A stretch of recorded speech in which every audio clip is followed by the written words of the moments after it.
Kant was wrong, basically. That's basically what my section's about.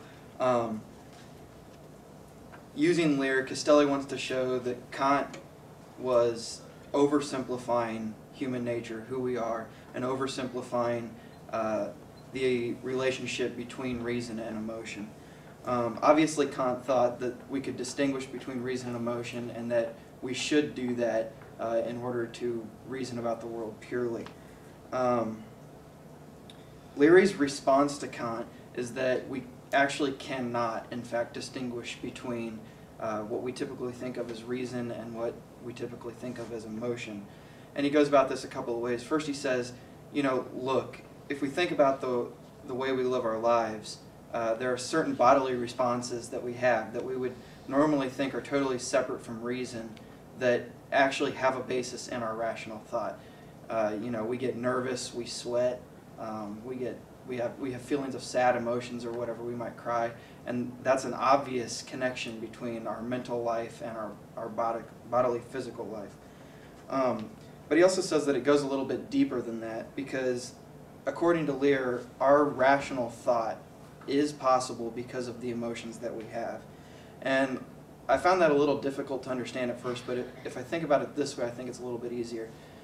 That our emotions give us something to reason about. They're sort of like the motivating factor behind our rational thought.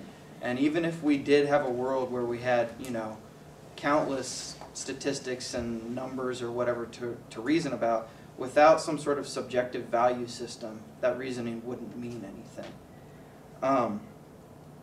And so it's kind of, it's easy to see that there's some sort of connection there.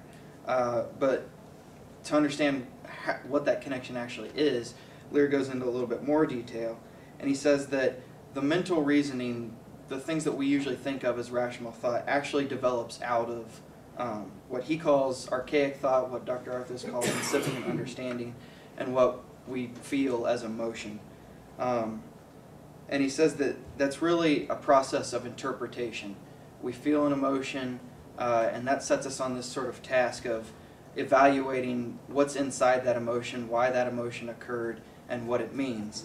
And when we get to the end of that task, we reach this sort of conclusion that we typically think of as the result of this pure rational reason, but actually develops out of the emotion itself. And he says that we often fail to recognize that emotion is part of that reasoning process for two reasons. Firstly, he says that the emotion that we feel is sort of typified by these associations that aren't really conceptual. And conceptual things are the types of things that we usually feel make up our rational thought. Instead, they're sort of impulses, dreams, these things that are a little less tangible and that we don't really have a firm grasp on. He also says that through the process of interpreting our emotions, we reach this conclusion, but in doing so, we sort of disguise the fact that it came out of the emotion in the first place. So we go through this process, we feel like we reason something out, but once that happens, it's sort of like it's not retrocompatible anymore. The system doesn't allow us to easily go back and realize that, you know, the basis of our reason actually came out of that emotion. And I think that partially this ties into his next point, that the interpretation is sort of a conversion from impulses to concepts. And I think that there's probably a little bit of conflict there. And once we start thinking in terms of concepts, it's hard for us to go back and see how those relate to our impulses. He does say, however, that the interpretive process is important. Obviously, it is what allows us to complete the expression of what the emotion was trying to do in the first place. And without it, you know, we're still kind of lost. But in interpreting the emotions, we sort of develop a better understanding of what drives us as people, and we develop a better understanding of who we are. And that's sort of, that ties back into the emergent self idea, because through understanding our drives and interpreting our emotions, we get a better understanding of who we are, but in doing that, we change who we are. And so it's sort of an ongoing circular process, and it's never really over.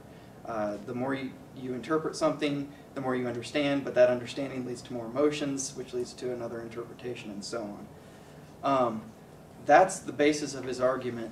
The one thing that I kind of wanted to point out that I don't think was necessarily stated in my section was that while Lear does a good job of showing the relationship between emotion and reason, I think the language that he uses is still a little dangerous and might lead us to think that there's sort of a hierarchical relationship. He calls it archaic reasoning, which to me makes it sound like it's a little, lower on the food chain, if you will. And I think that it's important to realize that without that emotion, there is no reasoning, and so it's a vital aspect of the rational process, not just something that happens to precede our rational conclusions in time. So the way this all relates to rhetoric is that the interpretive process, even as Lear talks about it here, really can be compared to the process that we go through in rhetoric. Really what we're doing when we're interpreting our emotions is the same thing that the rhetor should be helping the audience do as he or she speaks. You should help the audience understand what their emotions are and guide them, not force them to come to a certain